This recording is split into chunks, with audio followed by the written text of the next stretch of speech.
මේ දළදා හාමුදුරුවෝ ගැන ඔබ නොදන්න කතාවක්. දළදා හාමුදුරුවෝ ලංකාවට වැඩම කරපු අනුරාධපුර යුගයේ කිත්සර මෙවන් රජු දවසේ ඉඳන් අද දක්වාම ලංකාවේ රාජ්‍යත්වයේ සංකේතයේ විදිහට උන්වහන්සේ පුද සත්කාර ලැබනවා. දළදා වහන්සේගේ හිමිකම යම් කෙනෙක් සතු වුණොත් ඔහුට ලංකා රාජ්‍ය හිමි කියන මතය අපේ රටේ මිනිස්සුන්ගේ ඇට මස් මිදුළු වලට කා වැදිලා තියෙන මතයක්. මේ නිසාම අපේ පුරාණ රජදරුවෝ දළදා වහන්සේව තමන්ගේ දිවි දෙවැනි කරමින් ආරක්ෂා කරලා තියෙනවා. මේ පිළිබඳව අප රට යටත් කරගන්න උත්සාහ කරපු විදේශ ජාතීන් පවා හොඳින් දැනගෙන හිටියා. උදාහරණයක් විදිහට 1818 උඩරට මහා කැරැල්ල පවතින අවස්ථාවේදී වාරිපොළ ශ්‍රී සුමංගල හිමියන් දළදා මාලිගාවෙන් දළදා වහන්සේ රැගෙන දඹුලු කැලෑවේ සැඟවුණා. නැවතත් දළදා හාමුදුරුවන් දළදා මාලිගාවට වැඩම කරන තාක්කල් ඉංග්‍රීසීන්ට කැරැල්ල සංසදවීමේ හැකියාවක් තිබුණේ නැහැ. රටේ ජනතාවට මේ තරම් බලපෑමක් එල්ල කරන්න පුළුවන් වෙනත් පූජා වස්තුවක් කිසිම රටක නැතුව ඇති. ඇසළ පෙරහැරත් අවසාන වෙලා තියෙන මොහොතක අපි හිතුවා දළදා වහන්සේ පිළිබඳව මෙතෙක් ඔබ නොදන්න කතාවක තොරතුරු ඔබත් එක්ක බෙදා ගන්න. ඊට ප්‍රධාන කතාවට යොමු වෙන්න කලින් අපිට දළදා මාලිගාවේ සැලැස්ම පිළිබඳව තොරතුරු දැන ගැනීම වැදගත් වෙනවා. මොකද බෞද්ධ විදිහට වගේම ලංකාවේ පුරවැසියෝ විදිහටත් අපේ රටේ ගෞරවනීයම පූජා වස්තුව තැන්පත්ව ඇති ස්ථානය පිළිබඳව දැන ගැනීම වැදගත්. මුලින්ම අපි දළදා මාලිගාවේ කොටස් ගැන යම් අවබෝධයක් ලබා ගැනීමු. දළදා මාලිගාවේ ප්‍රධාන දොරටුව ආසන්නයේ වාහල්කඩ පිහිටා තිබෙනවා. ඒ වාහල්කඩින් ඇතුළුවීමත් එක්ක මුණ ගැහෙන්නේ මහමළුව. මේ මහමළුව තුළ වාරිපොළ සුමංගල හිමියන් මධ්‍යම බණ්ඩාර වැනි ජාතික වීරයන්ගේ පිළිරු තනා තිබෙනවා. මහමළුව පසු කරද්දී අපිට මුණ ගැහෙන්නේ දර්ශනීය වාහල්කඩක්. මේ වාහල්කඩ ශ්‍රී දළදා මාලිගාවේ මහා වාහල්කඩ ලෙස හඳුන්වනවා. ලියවල් සහ නෙළුම් මල් වලින් අලංකාරව නිර්මාණය කරන ලද සඳකඩ පහනක්, පියකට පෙළක් සහ දෙපස ඇත්රූප දෙකක් මෙම වාහල්කඩ ඉදිරිපිට අපිට දකින්න ලැබෙනවා. ඉන් අනතුරුව ආරක්ෂිත දියාගල් දෙක සහ ආරක්ෂිත පාලම පසුකිරීමෙන් අනතුරුව අපිට මුණ ගැහෙන්නේ අඹරාව ලෙස හැඳින්වෙන බිංගයයි. බිංගේ යටින් පැමිණීමෙන් පසුව දිග්ගේ ලෙස හඳුන්වනු ලබන හේවිසි මණ්ඩපය දකින්න පුළුවන්. මහනුවර යුගයට අයත් ගල් කණු 20ක් පමණ මේ දිග්ගේ තුළ දකින්න ලැබෙනවා. ඉන් අනතුරුව අපිට දකින්න ලැබෙන්නේ හේවිසි මණ්ඩපයේ ඉදිරියෙන්ම නිමවා ඇති තෙමහල් වැඩ සිටින මාලිගයයි. මේ මහල් තුන වැඩ සිටින මාලිගාව පහත මාලිගය සහ උඩුමාලය ලෙස හඳුන්වනු ලබනවා. පාතමාලයේ ඉදිරිපිට සඳකඩ පහනක් ඇති අතර එය සඳකල ලෙස නම් කෙරෙන අතර එම ස්ථානයේම ඇත්දලින් අලංකාර කරන ලද ඇත්දල් වාහල්කඩ දක්නට ලැබෙනවා. එය පසු කරමින් පහතමාලයෙන් ඇතුල් වෙන විට පැරණි දිග්ගේ මුණ ගැහෙනවා. මේ දිග්ගේ තුල විවිධ රටවලින් දළදා මාලිගාවට පූජා කරන ලද පිළිම වහන්සේලා ඇතුළු කෞතුක වස්තු තැන්පත් කොට තිබෙනවා. මේ තුල ගලින් කරන ලද මකර තොරණක් සහිත දොරටුවකින් යුක්ත වන ගබඩා කාමරය සහ අරමුදල නමින් කාමරයක්ද වෙනවා. ඉන් අනතුරුව හමුවන කුඩා පියගැට පෙළ තුලින් පිවිසිය හැකි වන්නේ හඳුන් කුඩුමටයි. හඳුන් කුඩුම වටාම මහනුවර යුගයට අයත් අලංකාර චිත්‍රය දකින්න ලැබෙනවා. LTTE ත්‍රස්තවාදීන් විසින් දළදා මාලිගාවට බෝම්බ ප්‍රහාරයක් එල්ල කළ අවස්ථාවේදී එම ස්ථානයේ ගැලවී ගිය වරිච්චි බිත්තියකින් පැරණි සිතුවම් මතුවුණා. ඒ අනුව මහනුවර යුගයේදී විවිධ රජවරුන් වරින් වර එම ස්ථානීය චිත්‍රවලින් අලංකාර කළ බව අපට අනුමාන කරන්න පුළුවන්. ඉන් අනතුරුව අපට මුණ ගැහෙන්නේ වැඩ සිටින මාලිගයට දකුණු පස ඇති කත්තියන මන්දිරය නම් ස්ථානයයි. බුද්ධ පූජාව, ගිලන්පස පූජාව වැනි පූජාවන් කත්තියන මන්දිරය තුල සිදු කරනු ලබයි. උඩුමහලේ ගඳකිලියට පිටුපසින් සලු මණ්ඩපය පිහිටා ඇති අතර පැරණි රජතරුවන් දළදා වහන්සේ වැඳ පුදා ගැනීමට පැමිණි අවස්ථාවේදී තමන්ගේ ආභරණ සහ සලුපිලි ගලවා තැබූ ස්ථානය මේවා බව සඳහන් වෙනවා. උඩමාලේ හඳුන් කුඩමට දකුණු පස කවිකාර මඩුව පිහිටා ඇති අතර නානුමුර මංගල්‍ය පැවැත්වෙන දිනයන්වල පොහොය දිනයන්වල සහ පෙරහැර මංගල්‍ය පැවැත්වෙන අවස්ථාවේදී දළදා හාමුදුරුවන්ට බැතිගී ගායනා කිරීම සිදුවන්නේ කවිකාර මඩුව තුලයි. සවැත් නුවර දෙව්රම් වෙහෙරේ බුදුරජාණන් වහන්සේ වාසය කළ කුටිය ත්‍රිපිටකය තුල ගන්ධ කුටිය, සුගන්ධ කුටිය, ගන්ධ කිලිය ලෙස හඳුන්වා තිබෙනවා. වර්තමානයේද දළදා වහන්සේ වැඩ වාසය කරන කුටිය හඳුන්වන්නේ ගන්ධ කිලිය ලෙසයි. දළදා මාලිගාවේ උඩමාලය තුල ඇති මෙම ගන්ධ කිලිය තුලට බැතිමතුන්ට ඇතුල් වන්නට අවස්ථාව ලැබෙන්නේ සීමා සහිතවයි. කුමන අවස්ථාවකදී වුණත් ගන්ධ කුටියට පිවිසෙන විට එහි ඉදිරිපිට ඇති රිදී පඩියට පය තැබීමට කිසිවෙකුටත් අවසර නැහැ.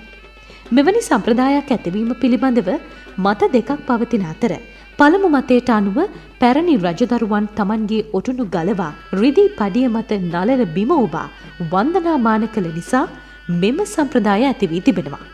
අනෙක් මතයට අනුව කීර්ති ශ්‍රී රාජසිංහ රජු හෝ තවත් රජෙක් ගන්ධ කුටිය වැසීමෙන් පසුව ගිලන්පස පූජා කිරීමට උත්සාහ කර තිබෙනවා. නමුත් ඒ අවස්ථාවේදී ගන්ධ කුටිය විවෘත කිරීම චිරාගත සම්ප්‍රදායන් වලට පටහැනි බව කියමින් තේවාව භාර නායක හිමියන් රජුගේ ඉල්ලීම ප්‍රතික්ෂේප කර තිබෙනවා. ඒ අවස්ථාවේදී එම පූජාව සුගන්ධ කුටිය ඉදිරිපිට පවතින රිදී පඩිය මත තබා පූජා කිරීම හැර වෙන විකල්පයක් රජු ඉදිරියේ තිබී නැහැ. මේ නිසා එතැන් පටන් රිදී පඩිය පෑගීමෙන් සියලු දෙනා වැළකුණු බව සඳහන් වෙනවා. අනෙක් අවස්ථාවලදී පැතිමතුන්ට වන්දනාමාන කිරීමට අවස්ථාව ලැබෙන්නේ පිරිත් මණ්ඩපයේ අසල සිටයි.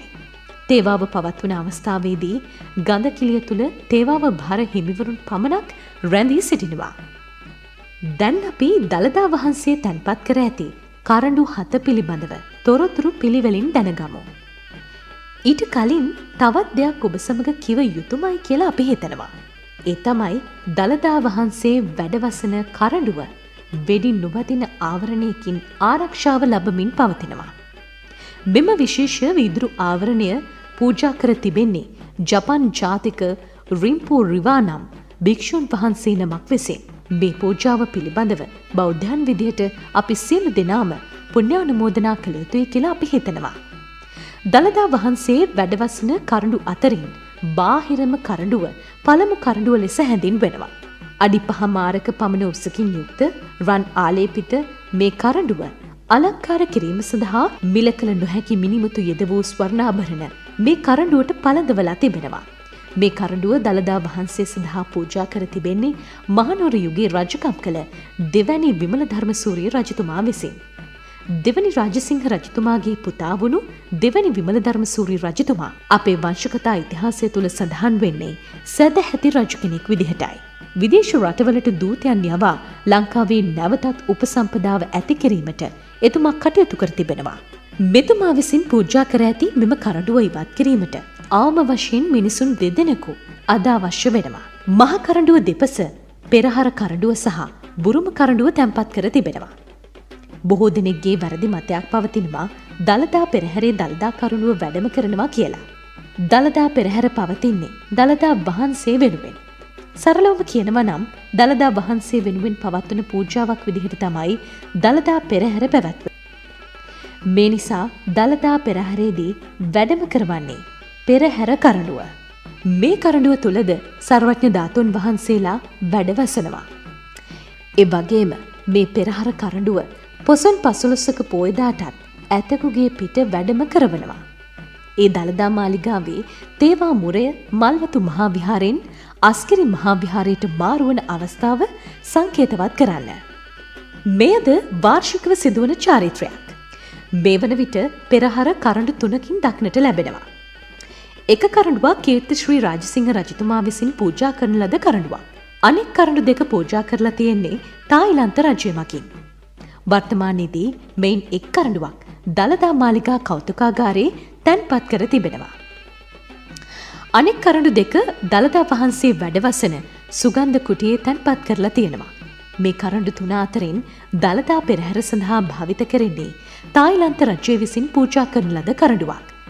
බුරුම කරඬුව පිළිබඳව තොරතුරු අපි ඉදිරියේදී ඔබට පවසන්නම්.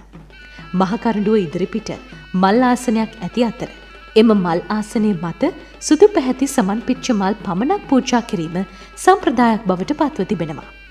පළමු කරඬුව පේසාවලලු ආසන්නයෙන් ගැලවිය හැකි අතර ඉන් පසුව දැක ගැනීමට ලැබෙන්නේ දෙවැනි කරඬුවයි. බුරුම රටින් පූජා කර ඇති නිසා මේ කරඬුව නම් කෙරෙන්නේ බුරුම කරඬුව ලෙසයි. මේ කරඬුව වටා චිත්තාකර්ශනීය කෞතුක වස්තු සමූහයකොත් ධම්මචක්කප්පවත්තන සූත්‍රයේ ඇතුළු සූත්‍ර ගණනාවක් ලියවුණු රණින් සෑදූ පත්‍ර සමූහය තැන්පත් කර තිබෙනවා. ඇතැම් අවස්ථාවල දළදා කරඬුව විවෘත කිරීමේ පහසුව සඳහා බුරුම කරඬුව ඉවත් කර දළදා කරඬුව අසලින් තැන්පත් කරන අවස්ථාද තිබෙනවා. මේ නිසයි අපි කලින් දළදා කරඬුව දෙපස බුරුම කරඬුව සහ පෙරහර කරඬුව දැක බලා ගන්නට ලැබෙනවා කියලා කිව්වේ. දඹ රණින් සෑදූ තෙවැනි කරඬුව පූජා කර ඇත්තේ කවුරුන් විසින්ද යන්න පිළිබඳව නිශ්චිත මතයක් තවමත් නැහැ. මෙම කරඬුව විවෘත කිරීම සඳහා යතුරක් භාවිත කර යුතු අතර එම යතුරෙහි භාරකාරීත්වය පවතින්නේ දළදා මාලිගාවේ ගිහි භාරකාරයා වන දියවඩන නිලමේවරයා සතුවයි. දියවඩන නිලමේවරයා විසින් තම යතුර භාවිත කරමින් තෙවැනි කරඬුව විවෘත කරන විට හමුවන්නේ හතරවෙනි කරඬුවයි. දීප්තිමත් මැණික්ගල් ඔබවා රණින් තනවා ඇති මෙම කරඬුව විවෘත කිරීම සඳහාත් යතුරක් අවශ්‍ය වනවා. මේ යතුරේ භාරකාරීත්වය පවතින්නේ මල්වතු මහා විහාරයේ මහා නායක හිමිපාණන් වහන්සේ සතුවයි. තෙවැනි කරඬුව වගේම මෙහි හතරවෙනි කරඬුව සම්බන්ධයෙන්ුත් එම කරඬුව පූජා කරේ කවුරුන්ද යන්න පිළිබඳව නිශ්චිත මතයක් නැහැ. ඉන් පසුව මුණ ගැහෙන්නේ පස්වෙනි කරඬුව. මේ පස්වෙනි කරඬුව විවෘත කිරීම සඳහා භාවිත කළ යුතු යතුර පවතින්නේ අස්ගිරි මහා විහාරයේ මහා නායක හිමිපාණන් වහන්සේ සතුවයි. මේ නිසා මේ කරඬුව අස්ගිරි කරඬුව ලෙස හඳුන්වනු ලබනවා. නමුත් මේ කරඬුව ඇහැලේපොළ මහාධිකාරම් විසින් පූජා කර ඇති නිසා ඇතැම් තැන්වලදී ඇහැලේපොළ කරඬුව විදිහටත් හඳුන්වනවා. මරකත, වෛද්‍යූර්ය පුෂ්පරාග වැනි මැණික් වලින් අලංකාර කොට ඇති මෙම කරඬුව අඩියක පමණ උසකින් යුක්තයි. මේ කරඬුව පාදම වටා මෙම කරඬුව පූජා කළ දිනය සහ පූජා කළේ කවරෙක්ද යන්න පිළිබඳව සඳහන් වෙනවා. ඒ අනුව ශ්‍රී බුද්ධ වර්ෂයෙන් 2360ට පැමිණි වෘෂභ සංවත්සරේ නිකිනි මස පුර පංචම තිතියලත් රවි දින ඇහැලේපොළ විජයසුන්දර වික්‍රමසිංහ චන්ද්‍රසේකර අමරකෝන් විසින් පූජා කළ බව කියවෙනවා. වර්තමානයේ අප භාවිත කරන දර්ශනය අනුව ගත්තොත් 1816 අගෝස්තු 25 වෙනිදා මෙම කරඬුව පූජා කොට ඇති බව කියන්න පුළුවන්. අස්ගිරි මහානායක හිමියන් විසින් පස්වෙනි කරඬුව විවෘත කිරීමෙන් අනතුරුව දක්නට ලැබෙන්නේ අනුරාධපුර යුගයේදී කාලිංග දේශයේ සිට හේමමාලා කුමරිය සහ දන්ත කුමරුන් විසින් දළදා වහන්සේ ලංකාවට වැඩමවීම සඳහා භාවිත කළ කරඬුවයි. 6 වෙනි කරඬුව ඉවත් කිරීමෙන් පසුව දළදා වහන්සේ වැඩවෙසෙන 7 වෙනි කරඬුව දැක ගන්න පුළුවන්. මේ කරඬුව පූජා කොට තිබෙන්නේ බුරුමේ සුප්‍රකට භික්ෂුන් වහන්සේ නමක් වුණු රාජගුරු වජිරාරාමික මහා ස්ථවිරයන් වහන්සේ විසින්. ඓතිහාසික වාර්තාවලට අනුව ඉංග්‍රීසීන්ට යටත්වීමට පෙර බුරුමේ සිටි බලවත්ම රජු වූ මෙන්ඩූන් රජුගේ අගමැහිසිය වන වජිරස්කන්ධ දේවිය භික්ෂුන් වහන්සේලා 46 නමක් සහ 100 දෙනෙකුගෙන් යුතු වන්දනා කණ්ඩායමක් සමග දළදා වහන්සේ වන්දනාමාන කර ගැනීම සඳහා ලංකාවට පැමිණ තිබෙනවා.